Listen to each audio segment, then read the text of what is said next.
오늘은 방언의 은사에 대해서 함께 말씀을 생각해 보겠습니다. 사실 오늘 본문으로 제가 정한 고린도전서 14장 전체는 방언의 은사와 예언의 은사에 대해서 비교하면서 우리들에게 설명을 해주고 있습니다. 그런데 이걸 우리가 한꺼번에 이야기하다 보면 너무 이 설교 한 편에 다 담을 수가 없고 이야기가 길어질 것 같아서 이번 주는 방언의 은사에 대해서만 말씀을 드리고요. 다음 주에는 예언의 은사에 대해서 똑같은 본문으로 말씀을 드리도록 하겠습니다. 그래서 오늘은 여러 가지 많은 교회 안에서 문제가 되기도 하고 또 사람들의 관심도 큰 이 방언의 은사가 무엇인지를 함께 좀 살펴보도록 하겠습니다. 자, 방언의 은사라는 게 사실 어렵습니다. 이야기할 것도 굉장히 많고 생각보다 많은 신학적인 논쟁이 있는 주제입니다.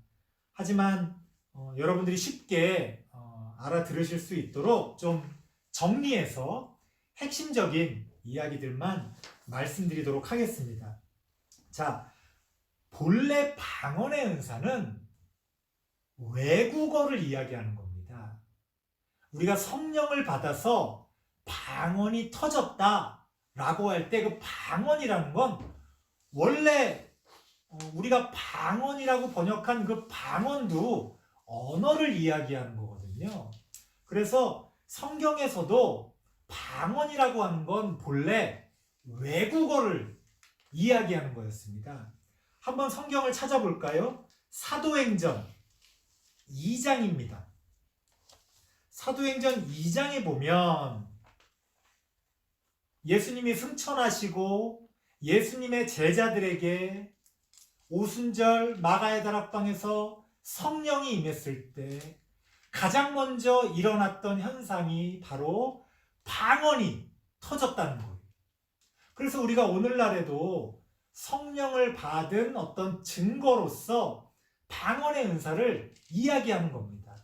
그런데 사도행전에서 이야기하는 방언은 오늘날 우리가 알고 있는 이렇게 막 알아들을 수 없이 샬라샬라샬라 이야기하는 그런 방언이 아니라 명확한 외국어, 영어, 불어, 일본어, 중국어 이런 외국어였다는 거예요. 사도행전 2장 4절부터 8절 말씀을 보면 4절 말씀에 뭐라고 나옵니까? 그들이 제자들을 이야기합니다. 예수님의 제자들이 다 성령의 충만함을 받고 성령이 말하게 하심을 따라 다른 언어들로 말하기를 시작했다는 거예요. 여기서 다른 언어라는 건 우리가 알고 있는 언어가 아니라 알아듣지 못하는 다른 언어가 아니라 제각각 다른 외국어로 말하기 시작했다는 거예요. 8절에 보면 그 얘기가 나옵니다. 사도행전 2장 8절에 보니까 그 제자들의 방언을 들은 당시 예루살렘의 전 세계에서 모여들었던 사람들이 뭐라고 이야기합니까? 사도행전 2장 8절에 보니까 우리 각 사람이 난 곳 방언으로 듣게 되는 것이 어찌 됨이냐. 어떤 현상인지 지금도 여러 가지 논란이 있습니다. 하지만 제자들이 말하기 시작했을 때 사람들은 자기의 고향, 자기가 살던 곳, 어떤 사람은 스페인에 살고 있었고, 어떤 사람은 터키에 살고 있었고, 어떤 사람은 아프리카에 살고 있었고, 어떤 사람은 러시아에 살고 있었고, 그런데 이 각각의 사람들이 자기가 살던 지역의 언어로 하나님의 말씀을 듣게 되었다는 거예요. 그러니까 우리가 흔히 성령을 받은 증거라고 이야기하는 그 방언은 외국어를 이야기하는 겁니다. 아주 기적 같은 거죠. 원래 제자들은 거의 갈릴리 사람들이고, 갈릴리라는 건 이스라엘 지역에, 어느 한 지역에 그런 어떤 지방 사람들이기 때문에 그런 각종 외국어를 능숙하게 다룰 수 있는 사람들이 아니었어요. 그런데 갑자기 성령을 받자 기적처럼, 아니 기적이죠. 내가 알지 못하는 외국어로 방언을 하기 시작했다는 거예요. 그리고 그렇게 각 나라 사람들에게 외국어로 예수 그리스도의 복음을 전했다는 겁니다. 이게 본래 성경이 최초로 방언의 은사라고 할 수 있는 그 방언에 대해서 우리에게 이야기하고 있는 겁니다. 그래서 오늘날까지도 어떤 신학자들은 방언이라는 건 성경 시대에 예수님의 제자들에게만 아주 기적적으로 임한 일시적인 현상이지 오늘날에는 그런 게 없다라고 주장하는 사람들이 있다는 거예요. 그 사람들은 오늘날 우리가 흔히 알고 있는 샬라샬라샬라 알아듣지 못하는 말로 하는 그런 방언을 인정하지 않습니다. 그래서 오늘날 누가 성령 받았다고 해서 어느 날 갑자기 막 영어를 말하고 외국어를 막 말하는 경우 없잖아요. 사실 제가 어렸을 때는 그런 기적이 있다는 얘기를 듣기는 했어요. 어떤 목사님들이 예화처럼 설교하시면서 뭐 어디 미국에서는 뭐 어디 저 유럽에서는 뭐 어디 저 중국에서는 그런 기적이 일어났다 하는 그런 이야기를 제가 어렸을 때는 종종 들었습니다. 그런데 제가 신학을 공부하면서 정말 그런 일이 있었나 열심히 자료를 찾아봤어요. 그런데 찾을 수가 없었어요. 다들 그런 일이 있었다, 그랬다더라, 마치 소문처럼 그렇게 이야기할 뿐 어디에도 그런 근거를 찾아볼 수는 없었습니다. 그러니까 혹 정말 예외적으로 몇 번 그런 기적이 있었을 수도 있겠죠. 뭐 제가 다 확인해 본 건 아니니까. 하지만 우리의 경험을 생각해 보면 오늘날 교회 안에서 누가 성령 받았다고 외국어를 갑자기 하게 됩니까? 그건 아니잖아요. 그러니까 오늘날 외국어로서의 방언은 존재하지 않는다. 이렇게 말씀드릴 수가 있습니다. 자, 그렇다면 원래 방언이라는 건 성령을 받고 말하게 되는 방언이라는 건 외국어를 이야기하는 건데, 그럼 지금 오늘날 교회에서 우리가 샬라샬라 알아듣지 못하는 말로 이야기하는 방언은 어디서 온 거냐? 바로 이게 이제 고린도 전서에서 사도 바울이 지금 우리가 경험하고 있는 그런 방언에 대해서 이야기하고 있기 때문에 이제 좀 복잡하지만 또 다른 방언의 은사가 등장하게 됩니다. 고린도전서 14장 2절을 한번 읽어보겠습니다. 고린도전서 14장 2절입니다. 사실 성경의 저자들은 다 제각각이고 어떤 주제에 대해서 일관성 있게 처음부터 끝까지 다 설명하는 게 아니기 때문에 우리가 이제 미루어 짐작을 해야 되는 거예요. 원래 제자들이 처음 받은 방언이라는 건 외국어였는데, 그럼 오늘날 교회 안에 존재하는 방언의 은사는 어디서 온 거냐? 고린도전서 14장 2절입니다. 같이 한번 읽어볼게요. 시작. 방언을 말하는 자는 사람에게 하지 아니하고 하나님께 하나니 이는 알아듣는 자가 없고 영으로 비밀을 말함이라. 여기서 이제 오늘날 우리들이 이야기하고 있는 그 방언의 은사가 여기서 나오게 된 겁니다.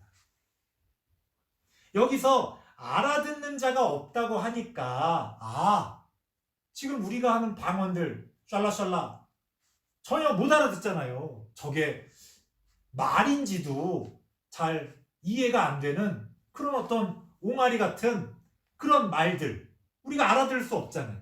그러니까 사도 바울이 말하는 이 방언의 은사가 바로 이 방언의 은사구나 하고서는 이제 경험적으로 우리가 오늘날 교회 안에 존재하는 또 우리가 경험하게 되는 방언의 은사를 여기서 이제 가져오게 된 거예요. 그래서 방언의 은사가 어떻게 보면 두 가지가 된 거예요. 예수님의 제자들이 성령을 받아서 하게 된 외국어로서의 방언. 또 하나는 어떻게 보면 이거를 오늘날 종교학자들은 종교적 황홀경에서 나타나는 그런 어떤 언어라고 이야기를 해요. 종교적인 언어. 사실 이 방언 현상이라는 게 교회 안에만 있는 게 아니고 기독교 안에만 있는 게 아니고 다른 종교에도 비슷한 것들이 있습니다. 여러분 무당들이 약간 신들려가지고 막 말할 때 보면 방언하고 비슷해요. 그렇기 때문에 오늘날 종교학자들은 이거를 어떤 종교적 황홀경에 빠져서 내뱉게 되는 그런 어떤 종교적인 언어라고 이야기를 해요. 이게 두 번째 방언인 거죠. 그래서 사도 바울이 말한 이 방언이 바로 우리가 경험하고 있는 그 방언이다 라고 생각하는 사람들이 생기게 된 거예요. 그런데 사실 이것에 대해서도 신학적인 논쟁이 있습니다. 여전히 이거를 받아들이지 않는 신학자들이 있어요. 무슨 말이냐? 사도 바울이 말한 방언도 외국어를 이야기하는 거지 오늘날 우리가 경험하고 있는 샬라샬라 하는 그런 종교적인 어떤 황홀경에 빠져서 내뱉는 그런 방언을 말하고 있는 게 아니다 라고 이야기하시는 분들도 있어요. 그분들의 주장은 어디서 오는 거냐? 그 뒤에를 보면 좀 이따 말씀드리겠지만 방언하는 사람들은 반드시 통역하는 사람이 있을 때 방언을 해라 이런 얘기가 성경에 나옵니다. 통역이라는 게 뭐예요? 통역이라는 말은 한국말을 외국말을 한국말로 번역해서 말하는 게 통역이잖아요. 그러니까 우리가 이거를 이제 통역의 은사라고 이야기 또 하긴 하지만 여기서 말하는 통역이 언어를 번역하는 건데 그렇다면 사도 바울이 말한 방언은 그냥 그 방언이라는 말 자체로 언어, 외국어를 말하는 거지 오늘날 우리가 경험하는 그런 걸 말하는 게 아니다. 이렇게 주장하시는 분들도 여전히 계십니다. 하지만 오늘날 일반적으로는 이 두 가지를 구분해서 이야기합니다. 성경에서 분명하게 방언의 은사가 두 가지다 이렇게 말하고 있진 않지만 우리의 어떤 경험과 성경의 이야기를 이렇게 조합해 보면 방언이라는 게 두 가지가 있나 보다. 하나는 사도들이 아주 기적 같은 그런 어떤 원래 사도들은 기적을 많이 행했잖아요. 그러니까 그런 기적 같은 일로서 외국어를 하게 되는 그런 방언이 있고 오늘날 일반적으로 우리 모든 사람들이 경험할 수 있는 그런 어떤 종교적 황홀경에서 나오는 그런 어떤 방언이라는 게 있구나. 이렇게 두 가지로 일반적으로는 그 두 가지를 다 인정하면서 성경을 이야기합니다. 저도 오늘은 두 가지를 나눠서 인정하면서 말씀드리려고 해요. 왜냐하면 방언의 현상이라는 건 어쨌든 우리가 경험하고 있는 거잖아요. 무시할 수가 없잖아요. 예수 믿는다는 사람들이 그 뜨거운 믿음 혹은 어떤 믿음을 갖게 되는 그 과정으로서 방언이라고 하는 그런 어떤 특정한 현상을 경험하고 있기 때문에 이건 우리가 무시할 수는 없어요. 그리고 성경에 그것과 비슷한 그것들을 설명해주는 그런 내용이 이 고린도전서 14장에 나오고 있으니까 제 생각에도 그거를 부정하지 말고 성경의 근거로 그것들을 바르게 우리가 이해하고 받아들이자. 저도 그 정도로는 생각하고 또 여러분들에게 그렇게 가르치도록 하겠습니다. 자, 그렇다면 방언이라는 건 사람들이 일반적으로는 알아들을 수 없지만 어떤 소위 말해 성령의 충만함을 가지고 하게 되는 그런 어떤 종교적인 그런 현상 혹은 그런 언어라고 한다면 우리가 이 방언을 어떤 식으로 해야 될 거냐. 그러니까 방언의 은사가 있는데 그 방언의 은사를 어떻게 사용할 거냐. 오늘 그것에 대해서 구체적인 성경의 말씀을 함께 나누도록 하겠습니다. 이 방언의 은사는요, 다른 은사와 달리 좀 제약이 있어요. 어떤 제한이 있단 말이에요.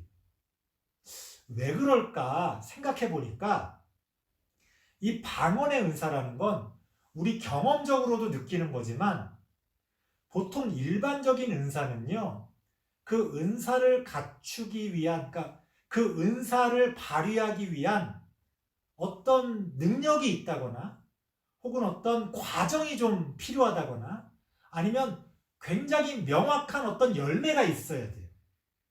그런데 이 방언의 은사라는 건 어떻게 보면 되게 뜬금없습니다. 교회 나온 지 몇 달 안 된 사람인데 갑자기 방언을 받아요.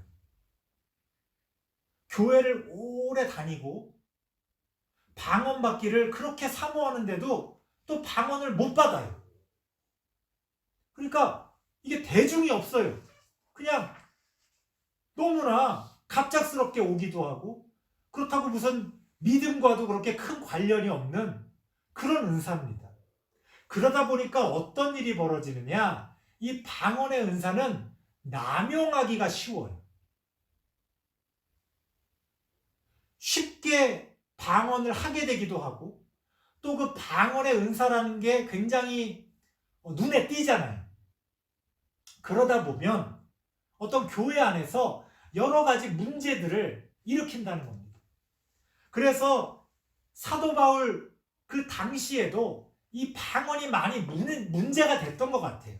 그래서 이 성경의 한 장을 전체를 할애해서 이 방언에 대해서 특별히 예언과 비교하면서 이렇게 방언에 대한 전반적인 이야기를 하고 있다는 것 자체가 당시 초대교회 때도 이 방언이라는 게 좀 문제가 많이 있었구나 라는 것을 우리가 알 수 있습니다.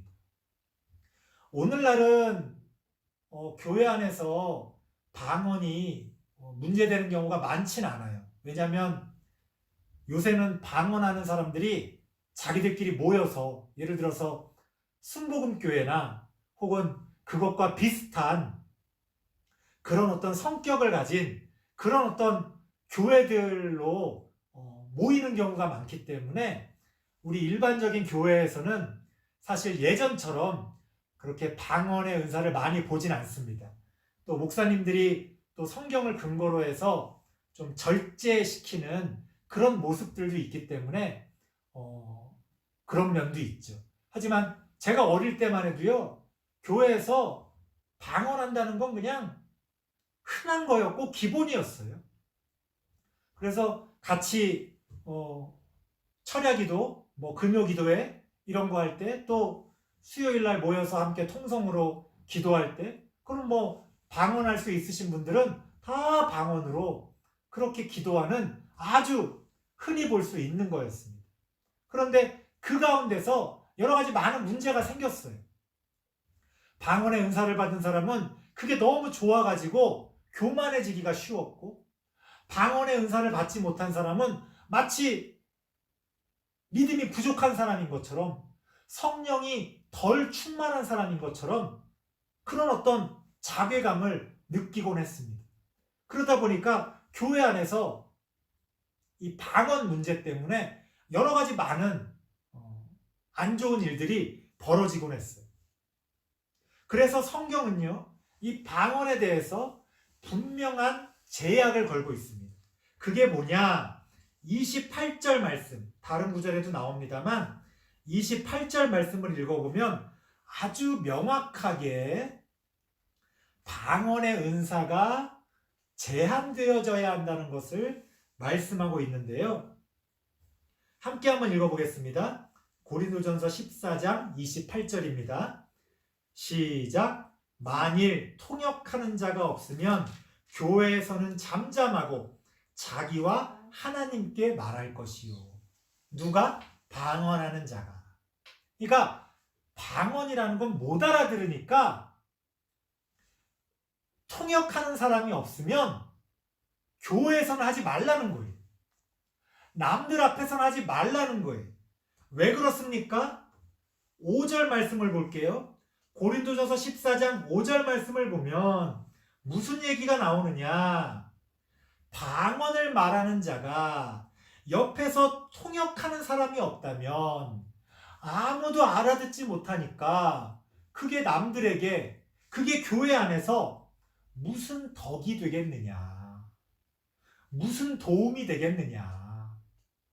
그러니까 방언을 하는 사람은 통역하는 사람이 없으면, 그러니까 그 방언이 우리 귀에는 알아듣지 못하는 말이지만 통역의 은사라는 게 그 알아듣지 못하는 말을 우리가 알아들을 수 있게 통역해주는 은사라면 그걸 우리에게 알아듣도록 얘기해줄 때만 방언의 은사를 사람들 앞에서, 교회에서 행하라는 거예요. 만약 통역하는 사람이 없으면 어떻게 해야 돼요? 사람들 앞에서는 하지 말라는 거예요. 집에서 혼자 하나님 앞에서만 하라는 거예요. 여러분, 우리 성경 말씀대로 사는 거 우리 교회에서 굉장히 다 강조하잖아요.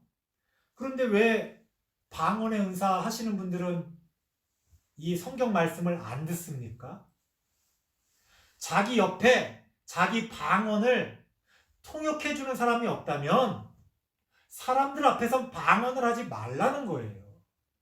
집에서 혼자 해라. 혼자.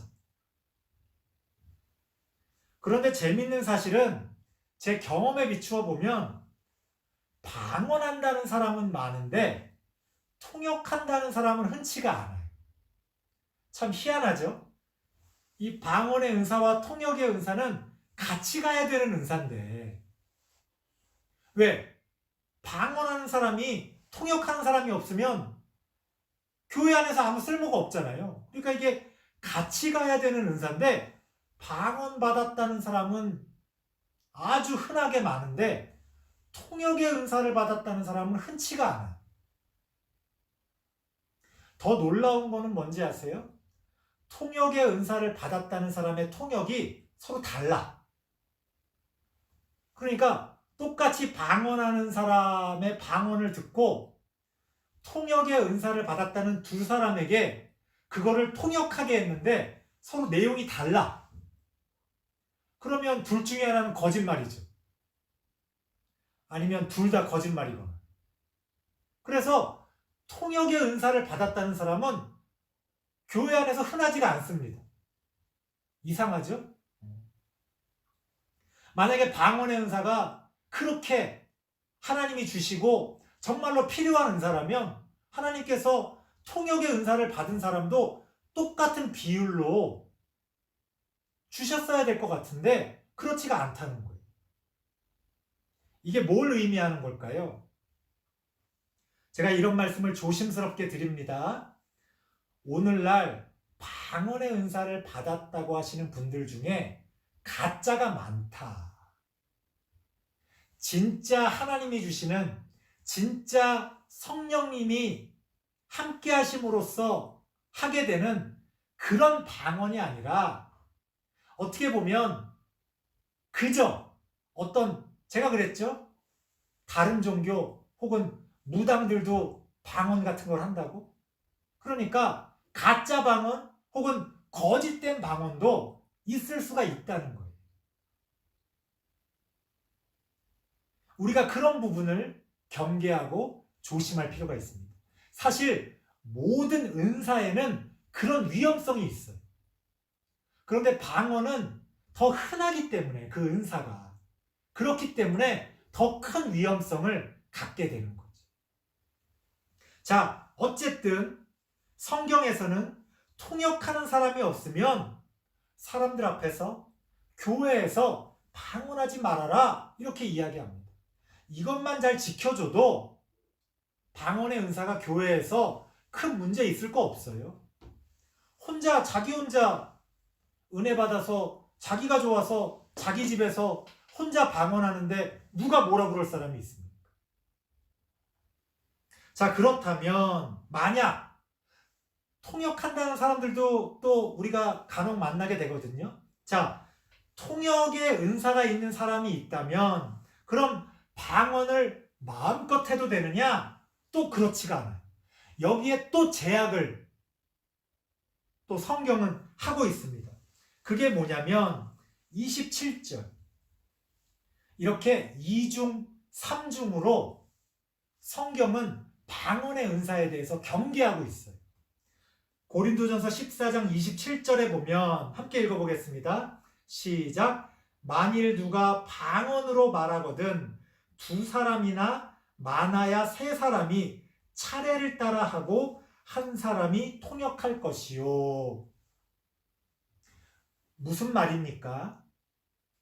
방언의 은사를 받았다고 너도 나도 교회 안에서 다 같이 방언하지 말고 두 사람 정도, 많아야 한 세 사람, 그것조차도 서로 떠들지 말고 차례차례 순서를 따라 방언하는 사람의, 통역하는 사람의 그 통역으로 사람들에게 알아들을 수 있게 그렇게 방언을 하라는 거예요. 그러니까 이 방언의 은사라는 게 통역이 있더라도 조심스럽게 그렇게 행해야 한다고 성경은 이야기합니다. 왜 그렇습니까? 이거는 다음 주에 예언의 은사에도 해당이 되는 건데 우리가 아까 읽었던 제가 봉독해드린 말씀과 연결이 됩니다. 고린도전서 14장 33절에 보면 성경이 뭐라고 말해요? 하나님은 무질서의 하나님이 아니시오 오직 화평의 하나님이시라. 무슨 말이에요? 은사라는 게 서로 충돌하고 서로 그 은사 때문에 교만해지고 그 은사 때문에 문제가 벌어지고 이거는 말도 안 된다는 거예요. 어떻게 성령의 은사가 그런 열매를 맺을 수가 있습니까? 말이 안 되죠. 하나님은 그런 무질서를 허용하지 않으신다는 거예요. 아무리 대단한 은사도 아무리 훌륭한 은사도 무질서하게 교회에 덕을 끼치지 못하는 그런 은사라면 그건 다 가짜다. 그렇게 보시면 됩니다. 열매를 보고 알 수가 있는 거예요. 그래서 방언의 은사도 그렇게 조심스럽게 어떤 제한을 가지고 행해져야 된다. 성경은 그렇게 이야기합니다. 자, 그렇다면 이렇게 말하고 보니 아니 그럼 도대체 방언의 은사라는 건 그 방언하는 사람에게 무슨 소용이 있는 거지? 알아들을 수도 없고 사람들 앞에서 하기도 어렵고 도대체 이 방언의 은사라는 건 어떤 능력이 있는 걸까? 어떤 효과가 있는 걸까? 어떤 열매가 있는 걸까? 왜 하나님이 우리에게 이런 은사를 주신 걸까? 이유가 있습니다. 14절 말씀. 14절 말씀. 2절 말씀을 읽는 게 더 명확하겠네요.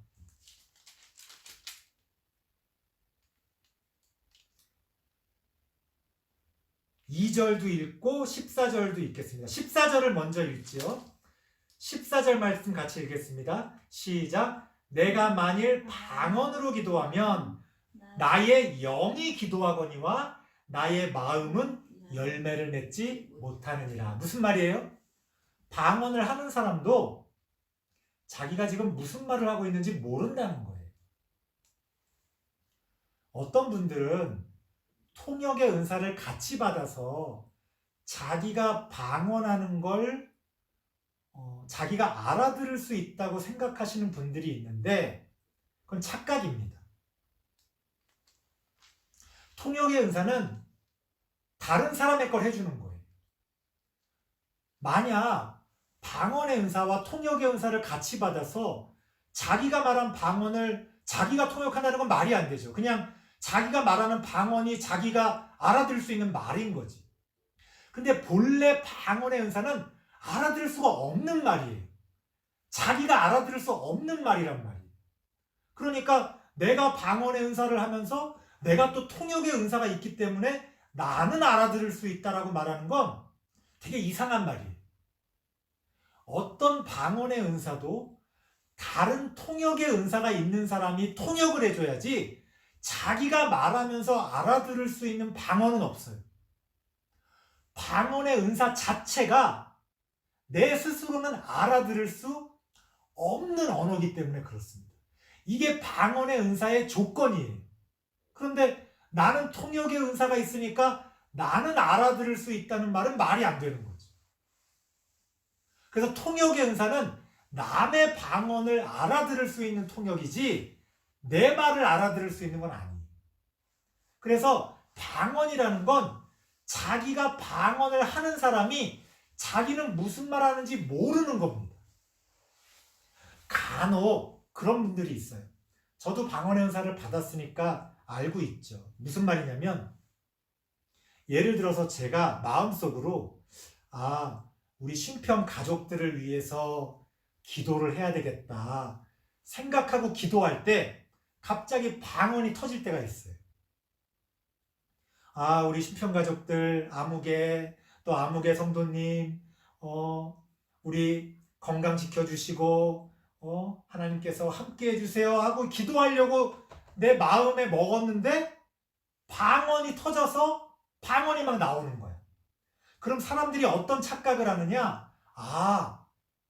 지금 이 방언은 내가 우리 신평 가족들을 위해서 기도하는 그 내용의 방언이구나 라고 착각하시는 경우가 있는데 전혀 그렇지 않습니다. 방언은 내 생각, 내 의도와는 전혀 다른 내용이 나오는 게 방언이에요. 그래서 나는 그거를 전혀 무슨 말인지를 알아들을 수도 깨달을 수도 없는 말이 방언입니다. 그래서 2절 말씀에 뭐라고 이야기합니까? 2절 말씀 같이 한번 읽어볼게요. 아까도 한번 읽었었지만 고린도전서 14장 2절입니다. 시작. 방언을 말하는 자는 사람에게 하지 아니하고 하나님께 하나니 이는 알아듣는 자가 없고 영으로 비밀을 말합니다. 비밀이라는 게 뭐예요? 몰라야 비밀이잖아요. 내가 말하면서 무슨 말인지 내가 알면 그게 비밀입니까? 하나님만 아시는 거기 때문에 비밀이에요. 오직 하나님만 알아들을 수 있는 비밀이란 말이에요. 나는 전혀 알 수 없는 말이에요. 여기서 방언의 능력, 방언의 효용이 나옵니다. 무슨 말이냐? 우리는 아무리 신학적으로 훌륭하고 아무리 대단한 믿음을 갖고 있어도 우리는 하나님의 섭리와 하나님의 역사와 혹은 내 앞에 있는 내가 가장 사랑하는 사람의 마음조차도 우리는 알 수가 없어요. 우린 뭐가 어떻게 돌아가는지 사실은 많은 것들을 알 수는 있지만 다 알 수가 없어요. 그래서 예를 들어서 제가 여러분들을 위해서 기도한다, 혹은 하나님의 어떤 뜻을 위해서 기도한다, 혹은 하나님의 나라를 위해서 기도한다 라고 할 때 나는 정말로 무엇을 기도해야 하는지 나는 알 수가 없습니다. 하지만 누구는 알고 계세요? 내 안에 있는 성령님은 알고 계시죠. 그래서 방언이라는 건 나를 도구로 사용해서, 나를 악기로 사용해서 내 안에 있는 성령님이 기도하시는 거예요. 그렇기 때문에 그 내용은 하나님의 뜻에 100% 합하는 거죠. 완벽한 기도죠. 완벽한 기도. 그리고 지금 가장 필요한 기도죠. 방언은 그런 면에서 필요한 거예요. 그런 면에서 효용이 있는 겁니다. 우리가 어떻게 기도해야 될지 알지 못할 때, 지금 어떤 기도가 필요한지 알지 못할 때, 우리가 방언으로 기도하면 하나님의 뜻에 맞는 가장 적합한 기도를 우리가 할 수 있게 된다는 거예요. 그런 면에서 방언은 우리에게 인간적인 어떤 가치는 없지만 하나님의 뜻을 이루어가는 데 있어서는 아주 중요한 가치를 가지고 있다. 그런 면에서 방언이라는 건 여러분들이 하실 수 있다면 여러분들이 개인적으로 골방에서 마음껏 기도하시기 바랍니다. 다른 사람들이 듣지 못하고 심지어 나도 알아들을 수 없지만 그것이 하나님의 역사를 돕는 기도가 될 수 있기 때문에 가치가 있는 거예요. 그래서 방언의 은사는 남에게 자랑하는 은사가 아닙니다. 혹은 내 스스로 어떤 우쭐함을 가지라는, 내가 이런 은사를 받았어. 내 안에 성령이 충만해. 무슨 그런 증거로서의 그런 은사도 아니에요. 그저 하나님이 우리를 도구로 삼아 우리가 워낙 제대로 된 기도를 못하고 있으니까 제대로 기도하게 하시기 위해 그런 방언이라고 하는 특수한 그런 은사를 사용하시는 겁니다. 그래서 다음 주에도 말씀드리겠지만 우리가 제대로 기도하면, 우리가 바르게 기도하면 방언의 은사는 필요가 없어요. 필요가 없어요. 그래서 방언의 은사는요, 어릴 때, 믿음이 부족할 때 하나님이 주시는 거예요. 믿음이 있고 하나님께 무엇을 기도해야 될지 바르게 아는 사람에게는 방언의 은사를 안 주십니다. 왜? 필요가 없으니까. 그래서 방언을 받았다고 자랑한다는 건 되게 아이러니한 거예요. 오히려 방언을 받은 사람은 부끄러워해야죠.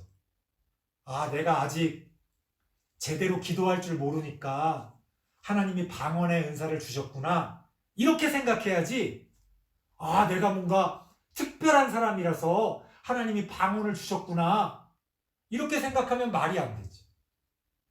그래서 방언은 아기들의 옹알이 같은 거라고 생각하면 돼요. 아기들이 아직 엄마 아빠에게 분명하게 자기 의사를 표현 못하니까 옹알옹알 거리잖아요. 그 아이에게는 필요한 언어죠. 하지만 그 아이가 7살이 되고 8살이 되고 초등학교를 다니고 중학교를 다니고 고등학교를 다니는데 아직도 엄마한테 뭐 필요한 거 있으면 엄마 옹알옹알 이러면 그건 정상이 아닌 거죠. 그러니까 방언한다는 걸 자랑하지 마세요. 방언의 은사가 가치 없고 별것 아닌 은사라는 뜻이 아닙니다. 하나님이 필요한 사람에게 필요한 만큼 주시는 거예요. 하지만 방언을 받았다고 해서 교만해진다? 그건 말이 안 되는 거예요. 오히려 우리는 하나님 앞에 나도 깨닫고 다른 사람도 깨닫게 할 수 있는 그러한 똑바로 알아들을 수 있는 언어로 바르게 기도할 수 있어야 그게 더 하나님 앞에서 영광이 되어지는 겁니다. 그런 면에서 방언의 은사는 일시적이고 또 아주 제한적으로 그렇게 사용되는 은사다. 여러분들이 그렇게 생각하시고 지혜롭게 또 질서 있게 그렇게 방언의 은사를 활용하시고 또 방언의 은사를 대하시기 바랍니다. 기도하겠습니다. 하나님 감사합니다. 오늘 방언의 은사에 대해서 나눴습니다. 하나님이 주신 은사를 감사함으로 겸손하게 하나님의 뜻에 합당하게 우리가 사용할 수 있는 지혜를 허락하여 주시옵소서. 은사로 인해 교만해지는 그런 어리석은 일이 없도록 하시고 은사로 인해 오히려 교회 안에 무질서와 분란이 생기는 그런 말도 안 되는 일들이 일어나지 않도록 하나님 우리와 함께하여 주시옵소서. 모든 은사들이 합력하여 선을 이루고 하나님의 영광을 이루어갈 수 있도록 하나님 우리를 도와주시고 인도하여 주시옵소서. 예수님의 이름으로 기도드리옵나이다. 아멘.